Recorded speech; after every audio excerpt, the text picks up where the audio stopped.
Super അടിപൊളി ഇന്ദ്രൻസിന്റെ performance എങ്ങനെ ഉണ്ടായിരുന്നു? അടിപൊളി നല്ല സൂര്യയുടെ മികച്ച പെർഫോമൻസ് ആണോ? പടം നല്ല മൂവി. സൂര്യയുടെ പെർഫോമൻസ് ഒക്കെ എങ്ങനെ ഉണ്ടായിരുന്നു? നമ്മളെ മലയാളിയായിട്ടുള്ള ഇന്ദ്രൻ ചേട്ടന്റെ പെർഫോമൻസ് എങ്ങനെ ഉണ്ടായിരുന്നു? അടിപൊളിയായിരുന്നു.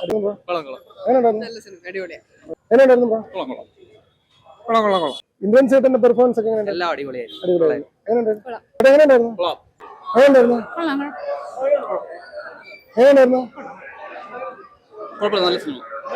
ഒരു പ്രാവശ്യം കാണും.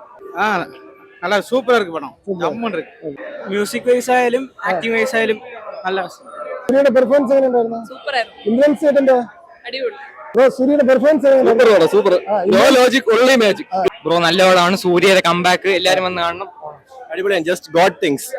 പടം എങ്ങനെ ഉണ്ടായിരുന്നു? കൊള്ളാം കിടിലം. സൂര്യ തൂക്കി ഒരു ഡെമിഗോ ടൈപ്പ് പരിപാടിയാണ്. ആള് പൊളിയാണ്.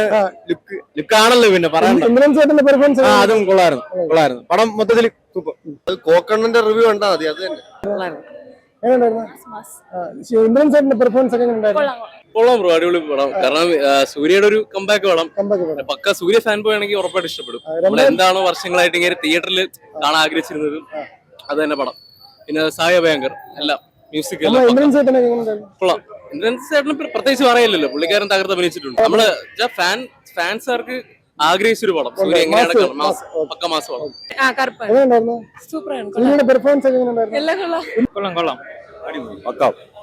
പടം മൊത്തത്തിൽ പീക്ക് എന്ന് പറയല്ല, പക്ഷെ പീക്ക് മൊമെന്റ്സ് ഇഷ്ടം പോലെ ഉണ്ട്.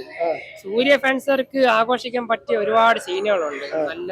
നല്ല പടം നല്ല മാസ് മസാല ഫാന്റസി പടമാണ്. ലോജിക് ഒക്കെ നോക്കി ഒരിക്കലും പോകില്ല അല്ലെ, സിനിമയെ ലോജിക്കായിട്ട് ഒരിക്കലും കാണാൻ പോകില്ല. സിനിമ പറയുമ്പോൾ ഒരു 50% റിയാലിറ്റി ഫാന്റസി, 50% ഫാന്റസി അങ്ങനെയാണ് നോക്കേണ്ടത്.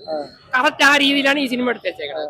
സൂര്യ ഫാൻസുകാർക്ക് സംബന്ധിച്ചോളം പടം 100%. പക്ഷെ ജനറൽ ഓഡിയൻസ് വെച്ച് നോക്കുമ്പോൾ അത് ഒരു ഇസ്സോർനോ ലെവലാണ്. ഒരു 50% വരത്തുള്ളൂ.